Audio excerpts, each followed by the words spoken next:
If you want to promote your private security, private investigations, or firearms training business, I highly recommend that you volunteer for a media appearance.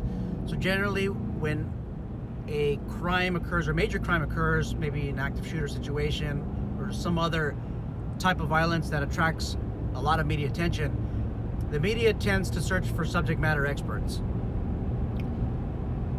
If the media knows that you're a subject matter expert in a certain field, then they're more inclined to give you a call and ask if you would volunteer your time for a media appearance. And I highly suggest that you do that, because for some reason the public equates a media appearance to credibility, which is not the case. I've been alive for a while, and I'm starting to notice that these so-called subject matter experts are not subject matter experts.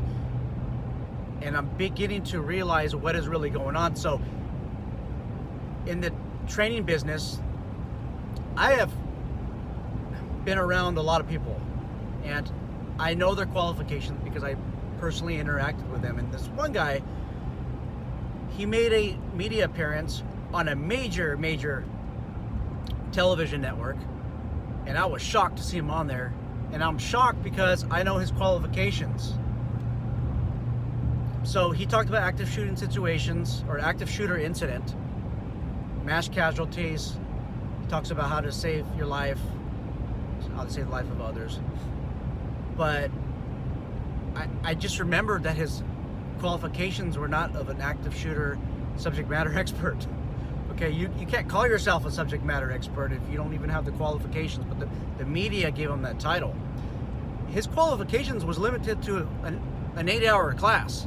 And I'm talking about an 8-hour class where you sit down and you do interact with the instructor, but it's one of those no-shoot courses. And that's it. That's the extent of his training. As for experiences, no military, no law enforcement. I do give a lot of credibility to law enforcement, because as a law enforcement officer, depending on the jurisdiction that you work in, you might be attending to gunshot victims. You're able to see what the ballistics do to the human body. You're able to investigate these incidents and understand, again, what trauma does to the body, what psychological stressors there are as well. Military, I give credibility to our combat veterans, those who have been there in the real world and survived active shooter incidents. I mean, you have an insurgent trying to kill your whole squad. That's an active shooter situation. Yes, it's overseas, but that personal experiences equates to credibility.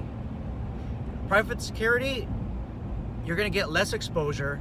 If you have private security experience, you're going to get less exposure to active shooter situations, and that's because for the most part you're restricted to a certain area. Yes, you could be on patrol, but you might have a dozen accounts.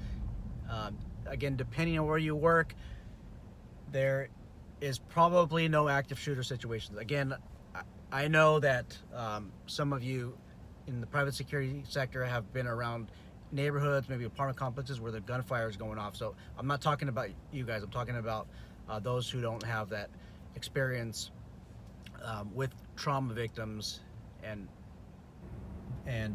incidents of violent crime. So what ends up happening is when you make the media appearance, people think you're credible, and you're, in a way, you get to promote your company. The media promotes your company. A media appearance equates to more business. I know of a private investigator that does infidelity cases, and he made a appearance. I think it's on Dateline TV. It was a major television show. A lot of people view, and this guy had so much business. When I started private investigations, I got one of his cases because he couldn't handle all the cases that were coming in. And by the way, he also at the time had an expired private investigator license. I mean, what's going on? He fixed the problem. Me and him had a little falling out, and he fixed it. But seriously, this guy's on TV. TV's basically promoting his business, and he doesn't even have a valid private investigator license. Good guy, by the way.